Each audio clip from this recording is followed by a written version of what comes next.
The Wild Christmas Reindeer, written by Jan Brett, narrated by Gemma Rye. Tika was excited and a little afraid. This year Santa had asked her to get the reindeer ready to fly on Christmas Eve. Tika had never done this before, and she wanted everything to be perfect. Tika lived up in the Arctic in the shadow of Santa's winter farm. The last of the snow geese had flown south, and everyone's mind was on Christmas. The workshop was alive with the sounds of saws sawing, hammers hammering, and brushes painting as they all worked to have the toys and presents ready for delivery on Christmas Eve. Tika knew it was time for her to go in search of the reindeer. They had been out on the tundra, wild and free since last Christmas, and Tika was sure they wouldn't want to go back to Winter Farm to train. She would have to be strong and firm. At last she found them, Bramble and Heather, Windswept and Lichen, Snowball, Crag, Twilight, and Tundra. Tika took a deep breath and shouted out, "Let's go! Move! Move! Move!" The reindeer were bewildered by Tika's voice. Their heads went up to see who this loud creature was. But they let her herd them together and headed back toward Winter Farm. Tundra gave her the most trouble. Tika didn't know that he considered himself the leader and was not used to being bossed around. He liked to stay next to Twilight, but she was separated from him and running near the front. When they got to the barn, Tika put them in different stalls. Tundra snorted impatiently. By the next morning when Tika went into the barn, all the reindeer were restless and upset. Lichen was afraid of Crag, who kept nipping at him. Bramble was so worried she drove Heather wild, and Twilight kept calling out to Tundra, who was just plain angry and stamping his hooves. Tika groomed each reindeer. She wanted them to look sleek and glossy for Santa. One by one she brushed and combed their coats and pushed and pulled at their tangled manes. She brushed so long and hard that their ears started to turn pink. Tika took the reindeer outside. Now she was ready for the real training to begin. Snowflakes danced in the air as she tried to stand them in two lines and put on their harnesses. But they wouldn't stay lined up. She had put Tundra at the back with Heather instead of at the front with Twilight, so he kicked out at Heather, who then bolted into Bramble. Tika scolded the reindeer. "Don't move!" she cried. But they ran off wild-eyed, and she had to go after them and bring them back. The next day, Tika harnessed the reindeer in the barn before taking them out into the snow. Everything went right until she got them lined up outside and tried to steer them first to the left and then to the right.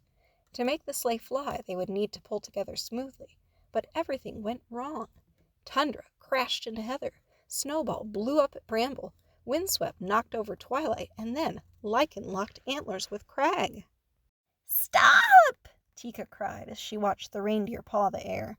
"Unhook!" she shouted as they tried to free their long antlers. Then Lichen and Crag fell over into the snow. The harder they pulled, the more their antlers locked. The reindeer were frantic, and Tika only made it worse by yelling at them. Tundra and Heather rushed to help, but the antlers did not break free. Windswept nudged at Lichen, and Bramble ran to help Crag, but the more they tried to help, the more they got tangled up themselves. Their necks strained and their muscles bulged, but their antlers did not budge. Tika wailed, "Oh, please, it's almost Christmas Eve!" But the reindeer could not move. A frosty silence hung in the air. Tika looked at the tangled reindeer, once so bold and free, and began to cry. "It's my fault," she said. "I've spent all my time yelling at you instead of helping. I'm sorry." And one by one she gave each reindeer a hug. "Tomorrow," she said, "we'll go to work in a new way. No yelling, no screaming, and no bossing.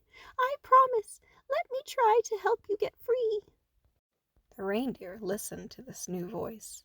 Heather's eyes sparkled. Crag cracked a reindeer grin. Bramble giggled, and Snowball sighed. Tundra laughed, and Twilight smiled. The more they laughed, the more they shook, and as they shook, their antlers rattled and rubbed.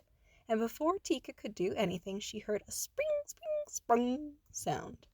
It was the antlers jiggling free.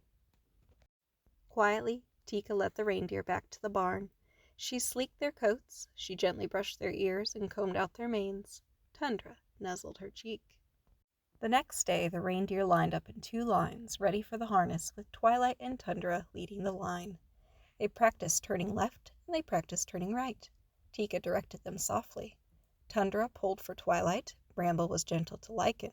Windswept helped Heather, and Snowball nestled against Crag. Together they practiced long and hard. They didn't notice that it was getting dark, and they almost didn't hear a jingle in the distance. It was Santa, standing by the sleigh, piled high with presents and ready to go. Now the reindeer were ready too, and Tika led them to the sleigh. Santa smiled and nodded his thanks. Then he climbed aboard and waved to Tika, who watched as the wild reindeer rose up together and carried the sleigh off into the night. Merry Christmas. This has been The Wild Christmas Reindeer, written by Jan Brett, narrated by Gemma Rye. Copyright 1990, production copyright 2021.